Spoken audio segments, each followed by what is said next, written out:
ଆଗକୁ ଦିବାଲି ଆସୁଛି ତ ଏହିପରି ଗୋଟେ ସୁନ୍ଦର ମିଠା ଆପଣମାନେ ଅତି ସହଜ ଉପରେ ଘରେ ନିଜ ହାତରେ ବନେଇକି ରେଡ଼ି କରିପାରିବେ।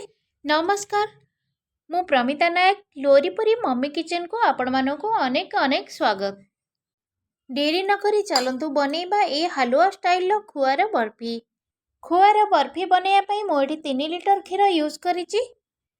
ଏଇଟା ହେଲା ଗାଈ କ୍ଷୀର, ଆପଣ ଚାହିଁଲେ ଅନ୍ୟ କ୍ଷୀର ମଧ୍ୟ ବ୍ୟବହାର କରିପାରିବେ। ମୁଁ ଏଇଠି ଗୋଟେ ଭାରି କଢ଼େଇ ନେଇଛି। ଏ କଢ଼େଇରେ ମୁଁ 2 ଲିଟର କ୍ଷୀର ଦେଇଦେଲି, ଆଉ 1 ଲିଟର ରହିଲା। କ୍ଷୀର ଯେତେବେଳେ କମିଯିବ ମୁଁ ପରେ ଦେବି। ତାପରେ ଏଇଠି ଦେଖିପାରୁଥିବେ ମୁଁ ଅଳ୍ପ ଟିକେ ଗୋଟେ ବାଉଲରେ ଥଣ୍ଡା କ୍ଷୀର ନେଇଛି। ଥଣ୍ଡା କ୍ଷୀରରେ ମୁଁ 1 ଚାମଚ କର୍ଣ୍ଣଫ୍ଲାୱାର ପାଉଡ଼ର ଗୋଳେଇ ଦେଲି। ତାକୁ ଭଲ ଭାବରେ ଆମେ ଏମିତି ଗୋଳେଇ ଦେବା କର୍ଣ୍ଣଫ୍ଲାୱାର ପାଉଡ଼ରଟିକୁ। ସେ କ୍ଷୀରରେ ଆମେ କର୍ଣ୍ଣଫ୍ଲାୱାର ପାଉଡ଼ରଟିକୁ ଦେଇଦେବା, କାରଣ କ୍ଷୀରଟି ଯେତେବେଳେ ଆମର ଖୁଆ ବନିବ ସେଇଟା ପୁରା ଦାନା ଦାନା ବନିବନି, ପୁରା ପ୍ଲେନ୍ ହେଇକି ବନିବ ଆମର ଖୁଆ, ଆଉ ବହୁତ ସୁନ୍ଦର ଟେକ୍ସଚର ମଧ୍ୟ ଆସିବ। ଏଇଠି ଦେଖିପାରୁଥିବେ ଆଉ 1 ଲିଟର କ୍ଷୀର ରହିଯାଇଥିଲା, ତ କଢ଼େଇରେ ଧରୁନଥିଲା। ଏବେ କ୍ଷୀର ଟିକେ କମିଗଲାଣି, ତ ଆଉ 1 ଲିଟର ମୁଁ କଢ଼େଇରେ ଦେଇଦେଲି। ବର୍ତ୍ତମାନ କଢ଼େଇଟି ପୁରା ଫୁଲ୍ ହେଇଯାଇଛି। ତାପରେ ପୁରା ହାଇ ଫ୍ଲେମ୍ରେ ଆମେ ଆକୁ କ୍ଷୀରଟାକୁ ସିଝେଇ ନେବା। ମନେ ରଖିବେ, କ୍ଷୀରଟି ନ ଫୁଟିଲା ପର୍ଯ୍ୟନ୍ତ ଆପଣ ଲଗାତାର ଗୋଳେଇ ଚାଲିଥିବେ, ବିଲକୁଲ ବି ମଝିରେ ଅଟକିବେନି, କାରଣ କର୍ଣ୍ଣଫ୍ଲାୱାର ଏଥିରେ ଦିଆହେଇଛି ଯେହେତୁ ତଳ ଲାଗିଯିବ। ତାପରେ କ୍ଷୀରର କ୍ୱାଣ୍ଟିଟି ଆମର ଧୀରେ ଧୀରେ କମି କମିକି ଆସିଲାଣି। ବର୍ତ୍ତମାନ ଆମେ ଏଇ ଷ୍ଟେଜ୍ରେ କ୍ଷୀରଟିକୁ ଆମେ ରାବିଡ଼ି କରିପାରିବା। ତାପରେ ମୁଁ କ'ଣ କଲି ନା, ଏଇ ଷ୍ଟେଜ୍ରେ 1 ବାଉଲ୍ ଚିନି ଦେଇଦେଲି। ଏଇଟା କେତେ ଛୋଟ ବାଉଲ୍, ମୁଁ ବେଶୀ ମିଠା କରିବିନି, ତ ମୁଁ ଅଳ୍ପ ଚିନି ଦେଇଛି। ଆପଣ ମିଠା ଅନୁସାରେ ଚିନିଟିକୁ କମ୍ ବେଶୀ କରିପାରିବେ। ଚିନିଟି ଦେଲା ପରେ ମୁଁ ଆଉ କିଛି ସମୟ ଘାଣ୍ଟି ନେଲି। ଦେଖିପାରୁଥିବେ ଏବେ ଆମର ରାବିଡ଼ି ପୁରା ଗାଢ଼ା ହେଇଗଲାଣି। ତାପରେ ମୁଁ ଏଇଠି 1 ଚାମଚ ଘିଅ ଦେଇଦେଲି। ଏଇଟା ତ ଗାଈ କ୍ଷୀରରେ ଟିକେ ଫ୍ୟାଟ୍ କମ୍ ରହୁଛି, ତ ଘିଅ ଟିକେ ଦେଲେ ସେଇଟା କଭର ହେଇଯିବ। ଏବେ ଘିଅ ଦେଇ ଭଲ ଭାବରେ ଆମେ ଘାଣ୍ଟି ନେବା, ଆଉ କିଛି ସମୟ ଆକୁ ସିଝେଇ ନେବା। ଏଇଠି ଦେଖିପାରୁଥିବେ ଖୁଆଟି ଆମର ପୁରାପୁରି ରେଡ଼ି ହେଇଗଲାଣି। ଖୁଆଟି ଆମର ରେଡ଼ି ହେଲା କି ନାହିଁ ଆମେ କେମିତି ଜାଣିବା? ତ ଅଳ୍ପ ଟିକେ ଖଡ଼ିକାରେ ଅଳ୍ପ ଟିକେ ଖୁଆ ଆଣି ହାତରେ ଏମିତି ତାକୁ ମୁଁ ବଲ୍ କରିଲି। ଦେଖନ୍ତୁ ଏଇପରି ଭାବରେ ପୁରା ଗୋଲ ସେପ୍ ଦେଇକି ବଲ୍ ହେଇଯାଉଥିବ, ତ ଆମେ ଏଇଠି ଜାଣିପାରିବା ଯେ ଏଇଟା ପୁରାପୁରି ରେଡ଼ି ହେଇଗଲାଣି। ଦେଖନ୍ତୁ ପୁରା ବଲ୍ ହେଇଯାଉଛି, ତ ଏଇଠି ଆମର ପୁରା ଖୁଆଟି ରେଡ଼ି ହେଇଗଲାଣି। ତ ଏଇ ଷ୍ଟେଜ୍ରେ ଆମେ ଗ୍ୟାସ୍ ବନ୍ଦ କରିଦେବା।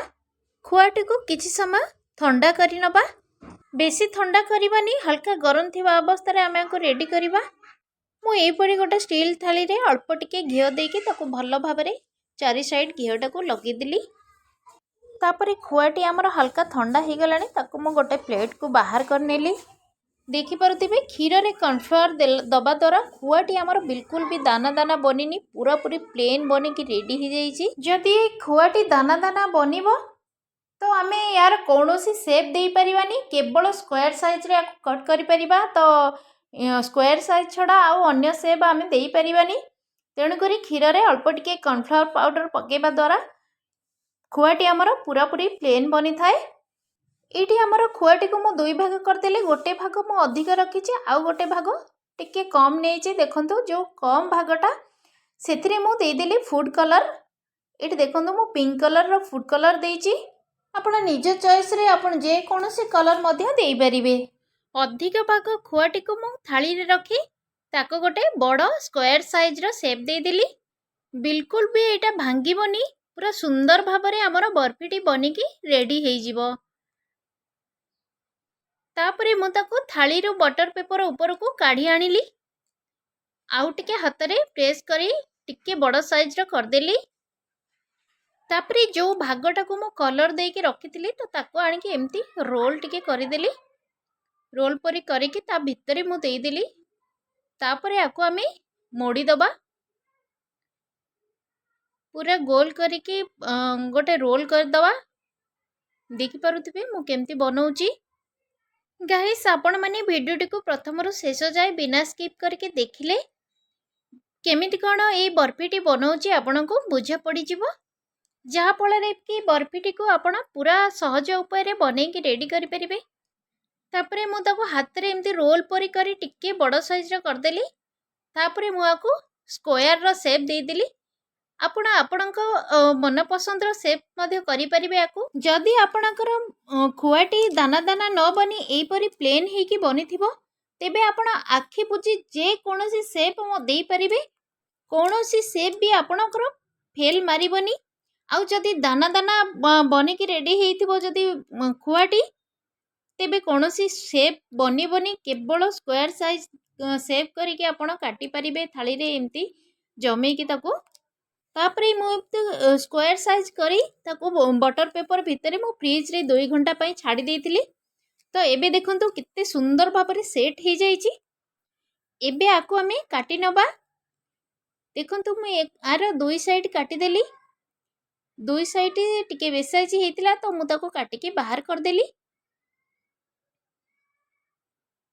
ଗାଇସ୍, ଆପଣମାନେ ଭିଡ଼ିଓଟିକୁ କୋଉଠୁ ଦେଖୁଛନ୍ତି ମୋତେ ନିଶ୍ଚୟ କମେଣ୍ଟ କରନ୍ତୁ। ତା ଉପରେ ମୁଁ ଦେଇଦେଲି ସିଲଭର ପେପର।